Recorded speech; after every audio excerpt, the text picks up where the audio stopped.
Okay, so in lesson 3.5, we're going to continue on working with our scatter plots and trend lines.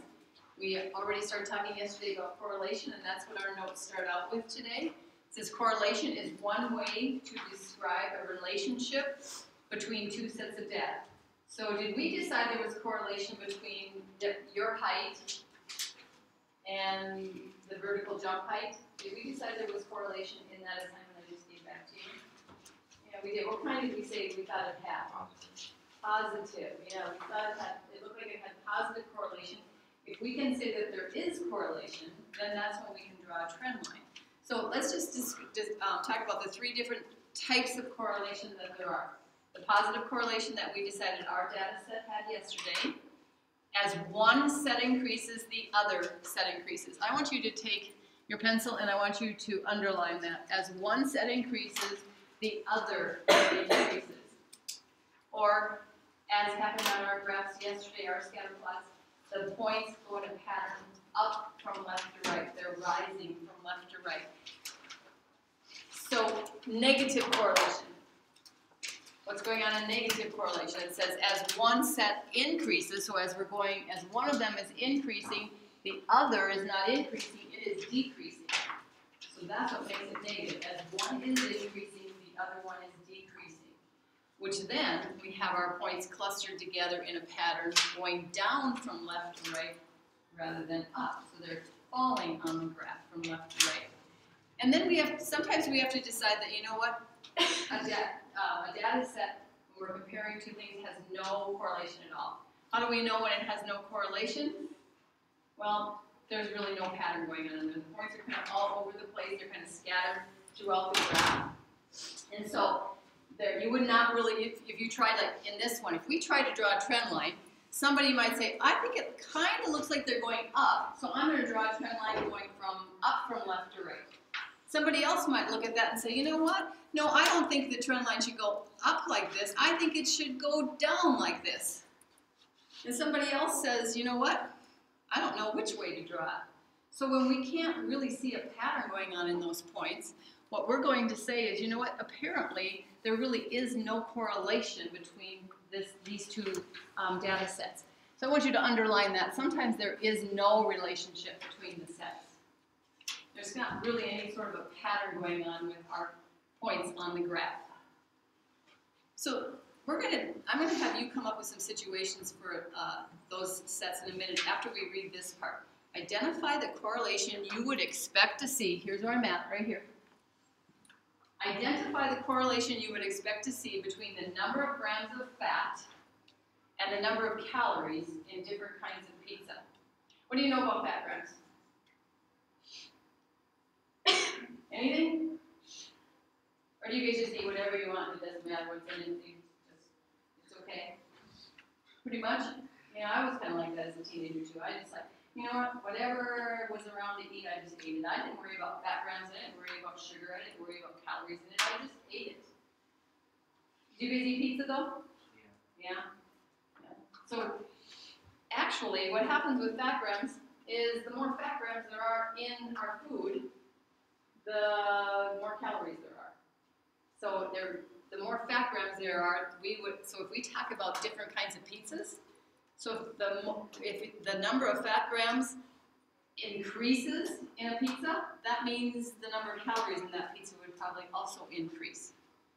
So we would expect those data sets, if we actually collected some data, we figured out, we go to Pizza Corner, and we take all the different kinds of pizza they make, and we ask them, okay, how many fat grams are there in this particular pizza? What's your favorite pizza from Pizza Corner?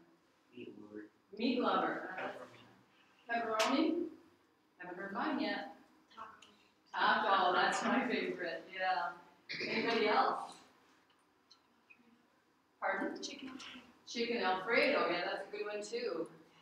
So, you know, if we went to Pizza Corner and we said, okay, tell us how many fat grams are in a chicken Alfredo pizza, and then the next question we asked them is how many calories are there in this chicken Alfredo pizza? That would be one ordered pair. We would make our X values the number of fat grams, we would make our Y value the number of calories. Okay, then we could say, okay, now could you tell me about the pepperoni pizza? How many fat grams are there in that pepperoni pizza and how many calories are there? We'd have another ordered pair. We'd have another point to put on our scatter plot. Then we would say, oh, that meat lovers one, how many fat grams are there in that one, and how many calories are there? And again, we'd have another ordered pair. So how many pizzas, different pizzas, do you think they make at Pizza Corner? Anybody have any idea? These three, the four that we mentioned, only those four? Only four. There's a lot more choices, aren't there? So we might be able to get 12 to 15 maybe ordered pairs to put on our scatter plot. And what probably would happen is if we graphed all of these, those points would be rising from left to right on the graph, because the more fat grams there would be in the pizza, most likely there would be more calories. So we would say that there would be a positive correlation between those two.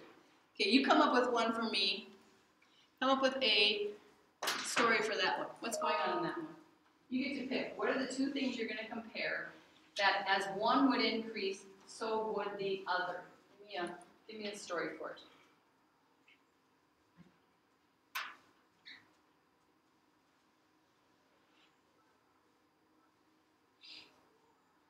As one increases, so does the other. Adam. No, you don't put a name. It can be very neutral. So, as someone was tying knots in ropes, each knot he tied.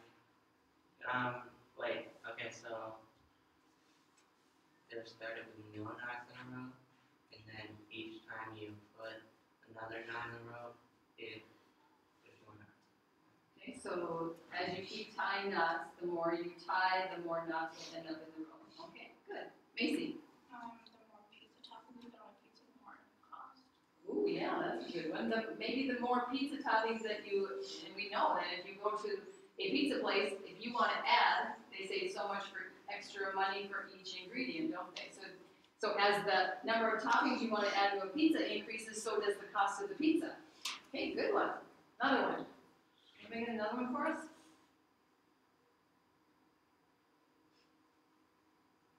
Can you think of anything that would have to do with school? The better the grade, the more points on a test you get, right? And then the better the grade. Okay. So the more points you earn on a test, the higher the grade will be, the higher the percentage would be. Okay, yeah, that works, doesn't it? Okay, how about this one? The more time you spend studying, the better you do on your tests. Think that would, there would be any a positive correlation going on there? I would think, that's what happened for me anyway when I was in school. The more I studied, the better I did on the test. If I thought I could just wing it, it didn't go so well. Okay, how about a negative correlation, the next one? Can you let's come up with a story for a negative correlation, something that you think would show negative correlation. So remember it says, as one set increases, the other decreases.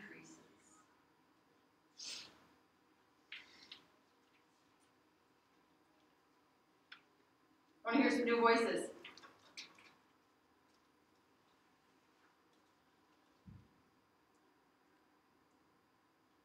As one increases, the other decreases.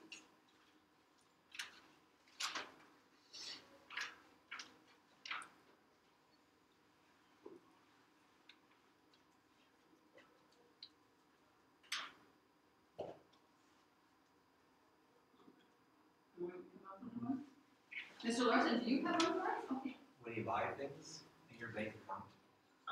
Oh, so when you buy things, and are you buying things like probably with your debit card? As you know, so as you're buying things, you're taking money out of your account, maybe with your debit card, so the balance in your bank account is going down.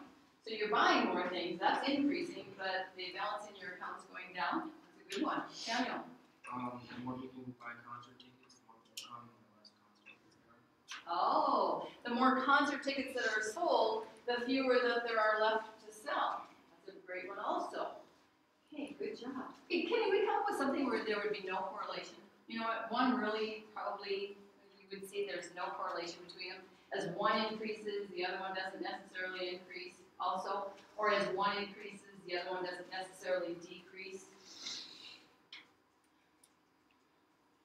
No correlation. Stock market. The stock market, what about the stock market? Remember, there's gonna be two things being compared. So what about that stock market? The price of how much that business is worth and how much that business will be worth. Okay, so what is what the business is worth at the time, and then what it will eventually be worth?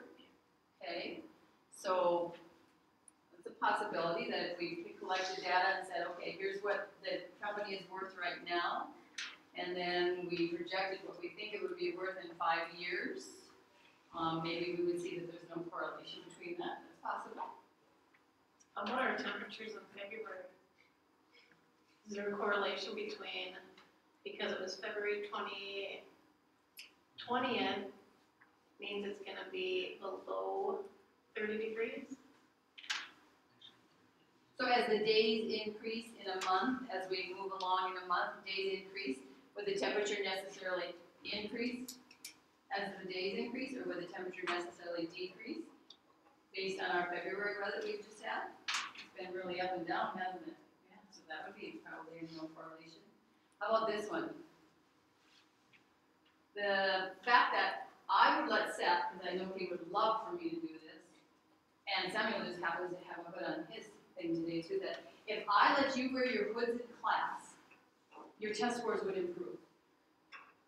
What do you think? Do you think there's a big correlation? If I said, oh fine, you know what, on your hoodies, pull your hoods up, because apparently there's been some study that has proven that if you wear your hoods while you're in class, your test scores will go up. You think that maybe would be a correlation? You would probably like there to be, right? But do you think there really is? Probably not, no. So, okay, so we kind of get the idea of what correlation is. Now let's go here and decide then whether there be correlation in these first couple here. Number one, the number of knots, the number of knots tied in a rope and the length of the rope. So the number of knots tied in a rope. So here's what you gotta think. You process it this way. As you increase the number of knots that you tie in the rope, will the length of the rope increase? No, it's short. Okay? So then you say, as you tie more knots in the rope, would the length of the rope decrease? Yeah, it would, wouldn't it? So what would we say this has? But we're actually going to write that out. We're not going to just get to say negative or positive. We're going to process like I just did. We're going to say, as you tie more knots in the rope,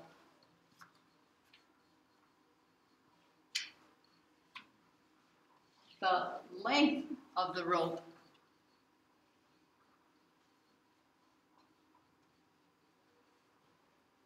decreases. So the number of knots is increasing, the length is decreasing. So here's our justification, here's our thought process that led us to that answer. And now we can say, oh yeah, that's negative correlation. As one increases, the other decreases.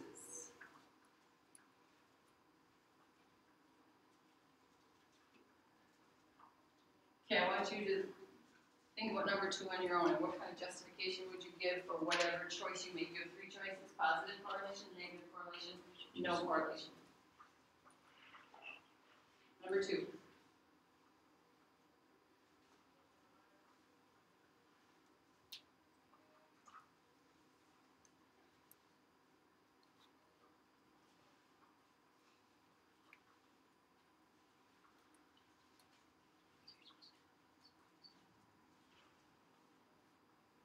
Okay, who wants to offer up their thoughts?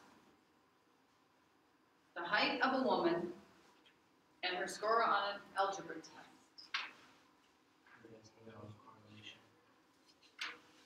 No correlation, Adam said. What did you say, Samuel?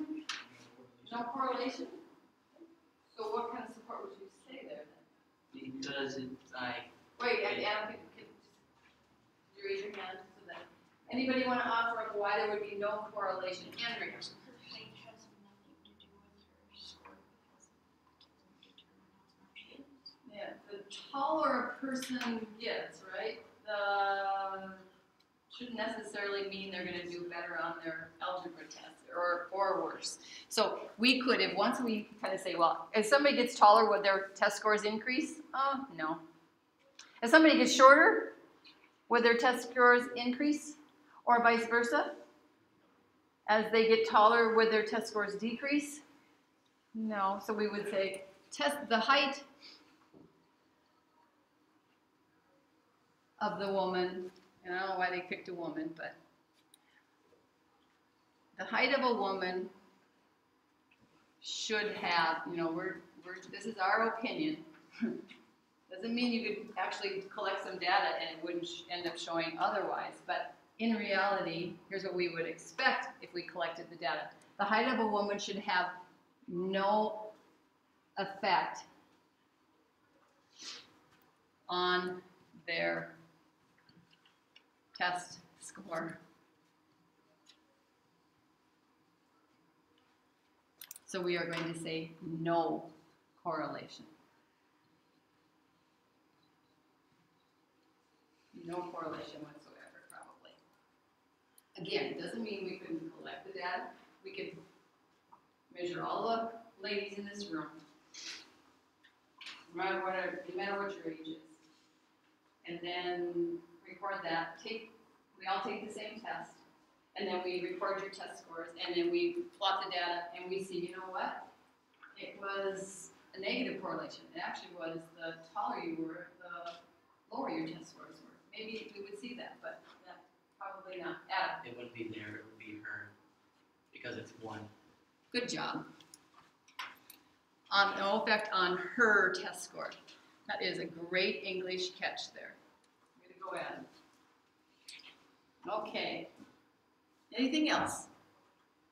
I love when you guys, fix my mistakes. I don't want you to be walking out of here doing it wrong because I'm the one who made you do it wrong.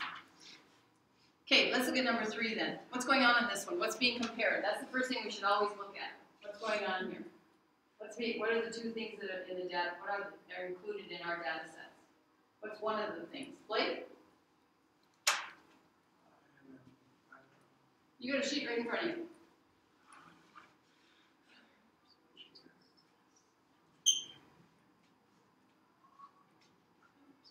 Samuel to the rescue. Mishandled baggage. So one of the things that's been collected is data about the mishandled baggage.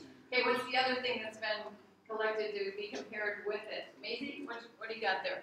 Percent on-time arrivals. Okay, percent on-time arrivals. Okay, so as the number of bags mishandled increases on that graph, is the percent of on-time arrivals increasing? Is that what's happening? Does it look like? Or does it appear that the more bags that are mishandled, the fewer bags that are mishandled, that's what's happening at this end. The fewer bags that are mishandled, the higher the being on time is, the percentage of being on time is. So it kind of looks like there's probably some negative correlation going on here, isn't there? So we have the points kind of like in a pattern falling. Now, you might say they're kind of all over the place, but is there kind of a general pattern of them falling from left to right? Yeah. And the other thing you want to say is, how many of you have flown before? Okay. Have you ever had trouble with your luggage? It didn't get where you wanted it to get? Okay. And then, did that have anything to do with their, like maybe being on time? The flight being on time? Was there like the flight was late, so then that ended up maybe causing the bags to be mishandled, and then they didn't get where you wanted them to go? So it's kind of likely that as the number of bags mishandled increases, the percentage for those flights being on time would decrease.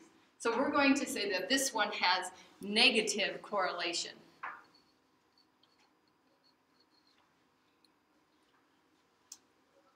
How about number 4? What's being compared in that one, first of all? Seth, what's one thing that's being compared in number 4? The height. Okay. Centimeters. Okay, the height of something in centimeters. Okay?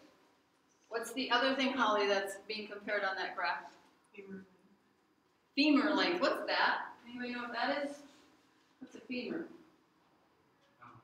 Is it an animal? Well, there is an animal that kind of seems like it might be that, but I don't think that's what it's talking about. One of your bones in your what? It's in your leg, isn't it? Mr. Larson, isn't it in your leg? That's the biggest bone. Is it the biggest bone? I honestly don't even know, but it's Like, one. where is it, you're pointing to? Is this, you think it's down here? Not up here? Yeah, I'm not even really sure. But it's a bone in our leg. We're just, none of us are real positive where it is. So basically, what's saying is, I'm guessing this is the height of the person that has this, that they measured their femur bone. And so the height of the person and then the measure of their femur bone. What does it appear is happening on here? Is there correlation? Yeah. Okay, what kind of correlation? I don't know, positive. Looks like there's positive correlation because the points are going up from left to right. And does that make sense? That the taller a person is, the longer, so the higher their height, the longer their leg bone would be? Yeah. So again, sometimes we gotta not just look at the points, but we need to also say, what is it really representing? And does it make sense that this is probably what the pattern would be? Okay? Okay, let's go to the back side where we're now going to work with trend lines. Okay, so here, this is back to, look at here, they're going to answer the question for us. Here it says, the scatter plot shows a relationship between the man's height and the length of his femur thigh bone. So it's the one in the upper part of your leg. Based on this relationship, predict the length of a man's femur if his height is 160 centimeters. We did this yesterday, didn't we? Okay, they've already done one here. I want you to do a different one for me. I want you to predict if a man is 176 centimeters tall, 176 centimeters tall, how long would their femur bone be based on this data collection? 176 centimeters, did I say meters? 176 centimeters tall. Write it on your paper. So you make an ordered pair. Ordered pair, 176, comma, how long is their femur bone? What would Adam, just wait, relax Adam. Everybody got one? Okay, I want you out of your desk, comparing with one other person in this room. Everybody find somebody. There's an even number of you. You should all be able to find somebody to compare with.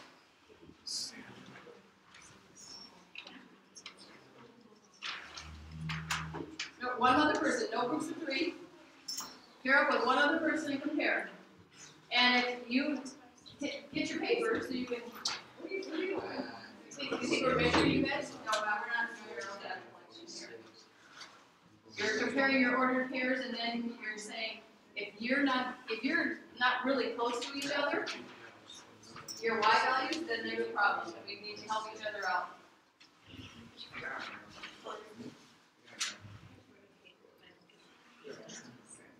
We're on this one right here. The graph that up at the top, right here. This is where we're at. Are you sure?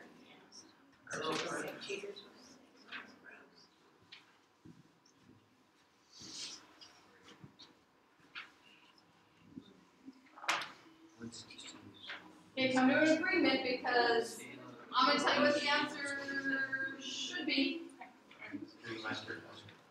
Pardon?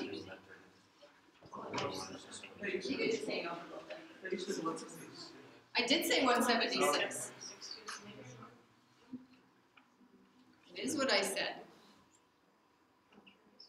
Wait, you said 176? I thought did you say said 170.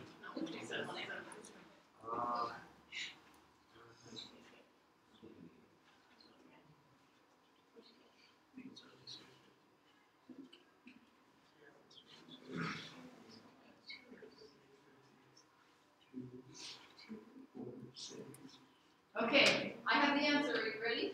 Okay, what is it? Ladies back there, what do you say that this, how long is the femur bone in this gentleman that is 176 centimeters tall? 49. 49? About 49?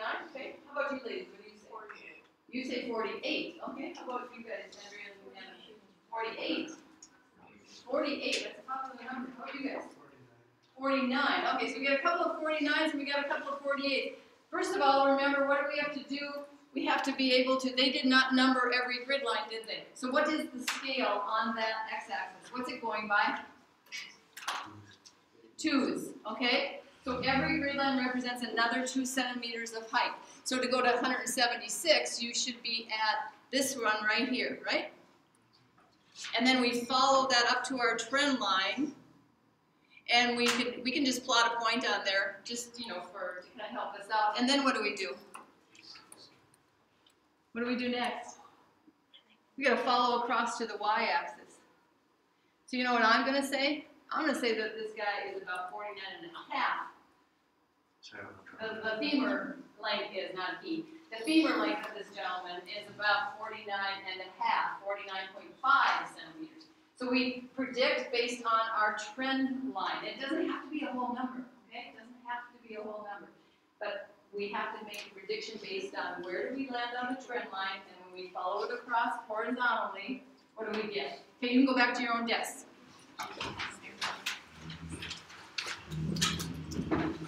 You're going to get a ruler because you are now going to draw a trend line like we did yesterday. Anybody? Well, the only person who didn't draw a trend line yesterday would have been Preston, right? All the rest of us did. We kind of went over it quickly. Okay. So one thing that I did not say to you yesterday, and I'm hoping that you will see that on this graph, is that trend line does not have to go through the origin. It does not have to go through the origin. So if yesterday when you were drawing that, you thought it had to go through the corner of the graph, you might have found when we put it on the graphing calculator showed us the best location for it. It did not go through the origin. It was in a different location, and so then you had to change it on yours.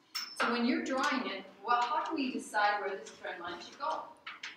How do we decide? First of all, one of the things you need to do is you need to decide, should it be is there a correlation or not? Do you think there's any correlation going on in this graph? Yes. In other words, as we move across the graph, is it rising from left to right or falling kind of from left to right? Falling. It appears to be falling from left to right, right? So what kind of correlation would this be? Negative. Negative correlation. Okay, so we're going to draw a line that is falling from left to right. Does the trend line zigzag? Does it connect all the points? Does it have to go through all the points somehow? No. Does it have to go through any of the points, really? No, it doesn't even have to go through any of them. It can, but it does not have to. So what we want to do is we want to line up our trend line to go through about what we think is the middle of the pattern of the points. So go ahead and try and figure out where you think a trend line should go in this graph, this data set.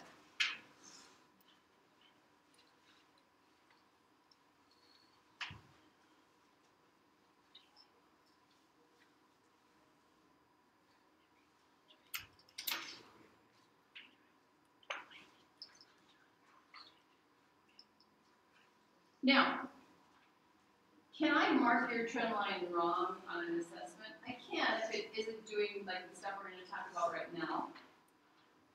But drawing a trend line without doing the actual, like the graphic calculator did yesterday, it had all this, it has a fancy way of figuring out where it should be. Without you guys being able to do that, your trend line might not be in exactly the same spot as mine.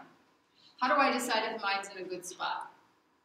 Well, I look and I say, does it kind of appear to be going through the data? It kind of looks like I maybe could possibly move it a little bit this way, but I count how many points are above and below. So I have 1, 2, 3, 4, and that fifth one that's touching it.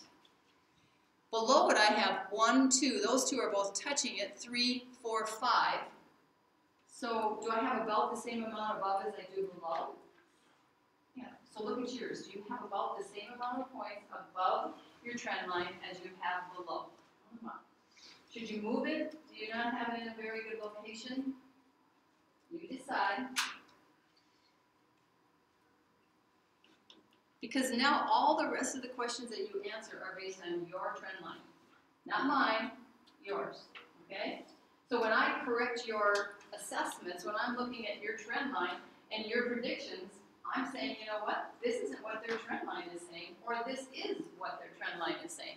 So based on your trend line, we're going to predict the city fuel economy of an automobile with an engine size of 5, What's that called, liters? I'm such a hard. L is liter separation. Thanks, okay. So, what am I gonna do? And what are you gonna do? We're to predict the city fuel economy. So where's that at? Is that on the x-axis or the y-axis? Liters is on the x-axis. Yeah, so we're trying to find the x value or the y value. Miles per gallon. We're looking for the miles per gallon. So the city fuel economy, how many miles per gallon will it get if it's a 5-liter engine? Okay, so what are you going to do? Go to 5 on the x-axis, follow it up.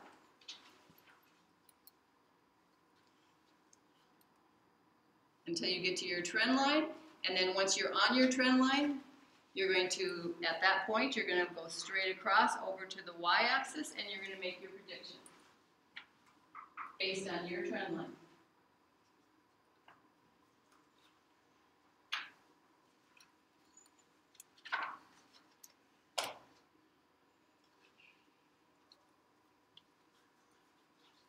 According to my trend line, it says 10 miles per gallon.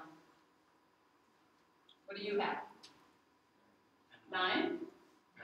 You got 10? Wait. Put you right down. 8? Okay. Again, it has to be based on your trend line. If I come and look at your paper, I would follow up from 5 to your trend line. I would follow over to the y-axis, and I would say, did they make a good prediction based on their trend line? Okay, I want you to go do B now on your own. Try B now. What are you going to do, and how are you going to get this one's answer?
Preston, how'd it go?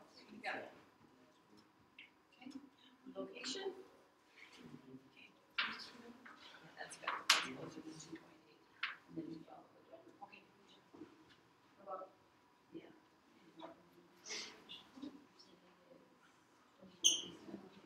Good job.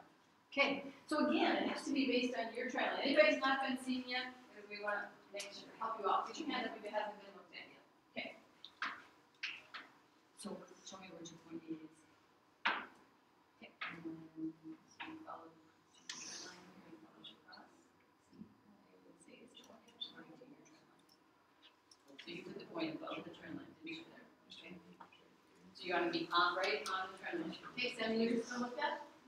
Okay, let's look at C now. The engine size of an automobile with a city fuel economy of 11 miles per gallon. Now what do we have to do? Go from 11 miles per gallon and then down. Where's 11 miles per gallon at? Right under 12. Where at? Why? On the y-axis, yeah. So we have to go on the y-axis to where it is 11 now. And we're going to follow across to our trend line. And once we get to the trend line, now we're going to follow down and make a good prediction. According to my trend line, what would I predict? According to mine, look at my green line there. What would I predict? 4.8. Yeah, I'd predict about a 4.8 liter engine size. You predict according to your trend line.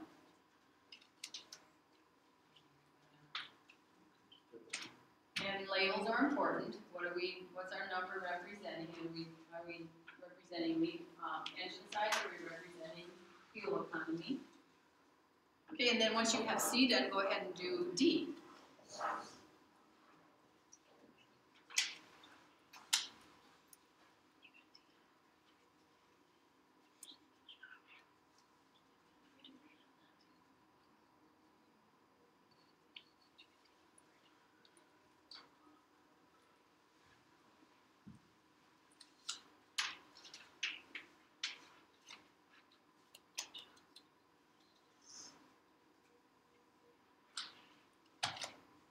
Okay, so now tell me, in general, what is this graph telling us? What are we learning from this graph? What should you learn as a consumer, as a person who probably wants to drive someday if you're not already, wants to buy a car, you maybe have about that. Has anybody bought a car in here yet? Right here. You've bought a car already, Sandra? Wow, awesome. Okay, so what should we learn when it's time to go out and buy these cars?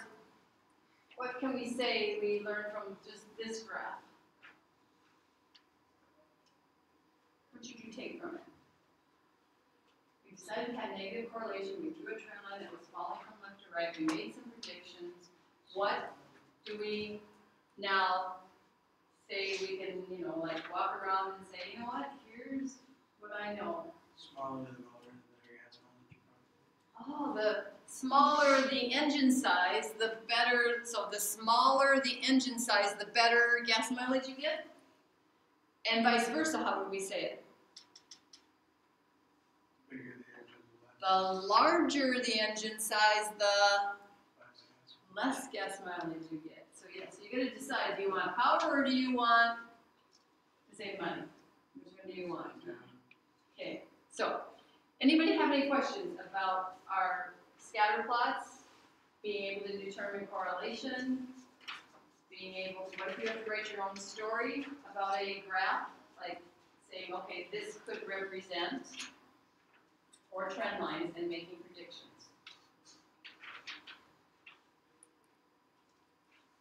Okay, assuming that you don't have any,